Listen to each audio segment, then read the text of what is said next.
नमस्कार, हिमाचल न्यूज में आपका बहुत बहुत स्वागत है। चलिए शुरू करते हैं आज की 10 फटाफट बड़ी खबरों से। टपोरी शब्दों का प्रयोग कर रही कंगना, हिमाचल में नहीं कोई जगह, विक्रमादित्य ने दी खुली चुनौती। संसदीय क्षेत्र मंडी से कांग्रेस प्रत्याशी विक्रमादित्य सिंह ने एक बार बीजेपी प्रत्याशी और एक्ट्रेस कंगना रनौत को उनकी शब्दावली को लेकर तंज कसा है। उन्होंने उनकी भाषा को टपोरी वाली बताया। उन्होंने कहा कि कंगना रनौत टपोरी शब्दावली का उपयोग कर रही हैं। वह मुंबई में रहकर टपोरी शब्दावली की आदी हो गई हैं। देवभूमि हिमाचल में ऐसी शब्दावली के लिए कोई जगह नहीं है। यहाँ हिंदुत्व का नहीं, विकास का कार्ड चलेगा। हिमाचल में बीजेपी के राष्ट्रीय स्तर के नेता देंगे चुनाव प्रचार को धार, यूपी के सीएम योगी कार्यकर्ताओं में भरेंगे जोश। भाजपा के राष्ट्रीय स्तर के नेता 1 मई के चारों संसदीय क्षेत्रों में चुनाव प्रचार को धार देंगे। प्रदेश भाजपा ने रैलियों के लिए प्रधानमंत्री नरेंद्र मोदी, गृह मंत्री अमित शाह, उत्तर प्रदेश के मुख्यमंत्री योगी आदित्यनाथ, केंद्रीय मंत्री स्मृति ईरानी, पार्टी के राष्ट्रीय अध्यक्ष जेपी नड्डा, रक्षा मंत्री राजनाथ सिंह, केंद्रीय सड़क परिवहन एवं राजमार्ग मंत्री नितिन गडकरी को समय मांगा है। योगी आदित्यनाथ की चारों संसदीय क्षेत्रों में 10 से अधिक रैलियां होंगी। सरज की गाड़ी खींचने के लिए हिमाचल को मिली कर्ज की मंजूरी। हिमाचल को अपनी आर्थिक गाड़ी खींचने के लिए केंद्र से लोन लिमिट संबंधी मंजूरी मिल गई है। वेतन, पेंशन सहित रोजमर्रा के खर्च को लेकर चिंता में डूबी हिमाचल सरकार को केंद्र से दिसंबर 2024 तक 6200 करोड़ रुपए के लोन लेने की मंजूरी मिल गई है। इस साल की शुरुआत में ही हिमाचल सरकार आर्थिक संकट में फंस गई थी। आलम यह था कि एक समय तो मार्च महीने की सैलरी तक देने का संकट आ गया था। बूथ पर कितना मतदान, चुनाव आयोग को तुरंत मिलेगी जानकारी। हिमाचल प्रदेश में 1 जून को 4 सीटों के लिए होने वाले लोकसभा चुनाव के दौरान किस बूथ पर कितने बजे कितना मतदान हुआ है, चुनाव आयोग को इसकी सटीक जानकारी मिलेगी। चुनावों में इंटरनेट पर आधारित हाईटेक पीडीएम सिस्टम के जरिए मतदान को लेकर लगातार अलर्ट प्राप्त होंगे। लोकसभा चुनावों के लिए प्रदेश में स्थापित होने वाले करीब 8000 मतदान केंद्रों से पल पल की अपडेट चुनाव आयोग को मिलती रहेगी। इंडस्ट्रियल यूनिट्स को 16% से अधिक इलेक्ट्रिसिटी ड्यूटी वसूलने पर हाई कोर्ट ने लगाई रोक। हिमाचल प्रदेश हाई कोर्ट ने राज्य में स्थापित बड़ी और मध्यम औद्योगिक इकाइयों से 16.5% से अधिक इलेक्ट्रिसिटी ड्यूटी वसूलने पर रोक लगा दी है।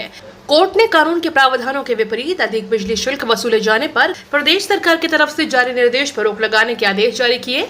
इस संदर्भ में बीबीएन इंडस्ट्रियल एसोसिएशन ने अदालत में याचिका दाखिल की है। कंगना को जिताने के लिए बीजेपी लगा रही एड़ी चोटी का जोर।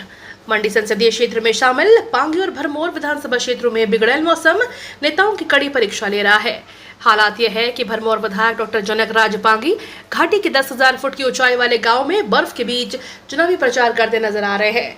जनक मंडी से भाजपा प्रत्याशी कंगना रनौत के पक्ष में प्रचार प्रसार को लेकर पांगी घाटी के दौरे पर है। पूर्व सीपीएस सोहन लाल ने बीजेपी विधायक राकेश जम्वाल पर जमकर बोला हमला। कांग्रेस प्रदेश उपाध्यक्ष एवं पूर्व सीपीएस सोहन लाल ठाकुर ने सुंदरनगर विधायक राकेश जम्वाल पर जमकर हमला किया। गौरतलब है कि लोक निर्माण मंत्री विक्रमादित्य सिंह के नेता प्रतिपक्ष से पूर्व मुख्यमंत्री जयराम ठाकुर को जनता के मुद्दे पर डिबेट करने के लिए बोला था। इस बात को लेकर राकेश जम्वाल ने विक्रमादित्य सिंह के बारे में कहा कि वो एक मंत्री हैं और पूर्व मुख्यमंत्री को डिबेट के लिए बोल रहे हैं। अनुराग का दावा, प्रदेश में खिलेंगे चारों कमल। केंद्रीय सूचना एवं प्रसारण और युवा एवं खेल मामलों के मंत्री अनुराग सिंह ठाकुर ने कहा कि हिमाचल प्रदेश से भाजपा की सरकार जाने के बाद यहां सारे विकास कार्य ठप पड़े हैं। भाजपा जो विकास कार्य शुरू कर गई थी, कांग्रेस ने उसे रुकवाने का काम किया है। राज्य हो या फिर देश, कांग्रेस सदैव विकास की गाड़ी को रिवर्स गियर में ले जाती है। यहाँ मोदी 3.0 में देश विकसित भारत के लक्ष्य की प्राप्ति हेतु टॉप गियर में यात्रा करने को तैयार है। हिमाचल प्रदेश में तेजी से बढ़ रही ठंड, इन जिलों में भारी बर्फबारी। हिमाचल प्रदेश में मौसम विभाग का अनुमान सही साबित हुआ है। ऑरेंज अलर्ट के बीच राज्य के कई हिस्सों में रविवार देर रात से बारिश बर्फबारी हो रही है। प्रदेश के लाहौल स्पीति, किन्नौर, कुल्लू और चंबा के कुछ पर्वतीय इलाके बर्फ से ढक चुके हैं। कोकसर, हंसा और किलांग में बर्फबारी अभी भी जारी है। रोहतांग दर्रे पर भी बर्फ गिर रही है। वहीं राज्य के कम ऊंचाई वाले और मैदानी इलाकों में गरज चमक के साथ बारिश हो रही है। जगत नेगी बोले, प्रदेश सरकार से सौतेला व्यवहार कर रहा चुनाव आयोग। राजस्व एवं बागवानी मंत्री जगत सिंह नेगी ने कहा कि चुनाव आयोग प्रदेश सरकार से भेदभाव कर रहा है।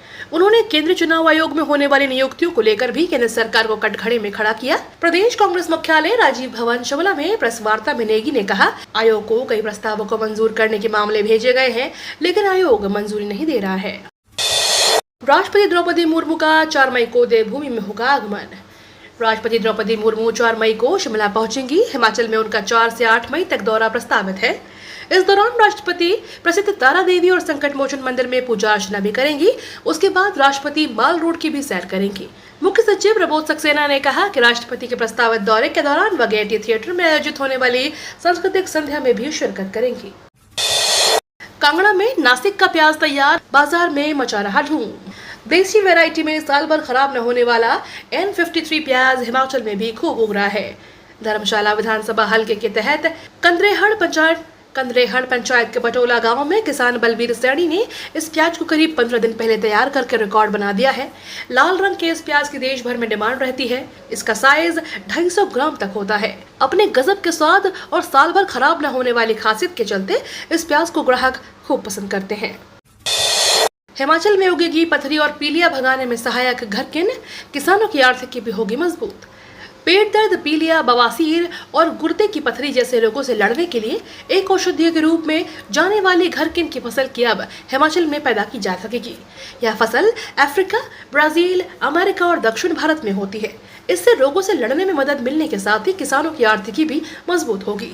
कृषि विश्वविद्यालय के वैज्ञानिकों ने इस फसल पर एक सफल प्रशिक्षण कर इसे तैयार किया है, जो जल्द ही किसानों के खेतों में पहुंचेगी। अब किसी महिला को गिरवी नहीं रखना पड़ेगा मंगलसूत्र। देश में इन दिनों मंगलसूत्र राजनीति का केंद्र बन गया है। बीजेपी कांग्रेस पर मंगलसूत्र छीनने का आरोप लगा रही है। इसी बीच राहुल गांधी ने महंगे इलाज को लेकर एक्स पर लिखा कि अब किसी महिला को मंगलसूत्र गिरवी रखने की कोई जरूरत नहीं पड़ेगी, क्योंकि हम 25 लाख रुपए तक का इलाज मुफ्त कर हर भारतीय को इस असुरक्षा के चक्र से बाहर निकालेंगे। बीजेपी ने कहा है कि कांग्रेस सरकार आई तो महिलाओं से मंगलसूत्र तक छीन लिया जाएगा। दालों की महंगाई पर सख्त हुई केंद्र सरकार। केंद्र सरकार को डर है कि दालों की जमाखोरी हो रही है, जिससे कीमतें और बढ़ने की आशंका है। ऐसे में जमीनी हकीकत पता लगाने के लिए अधिकारी देश भर के गोदामों, मिलों और मंडियों का दौरा करेंगे।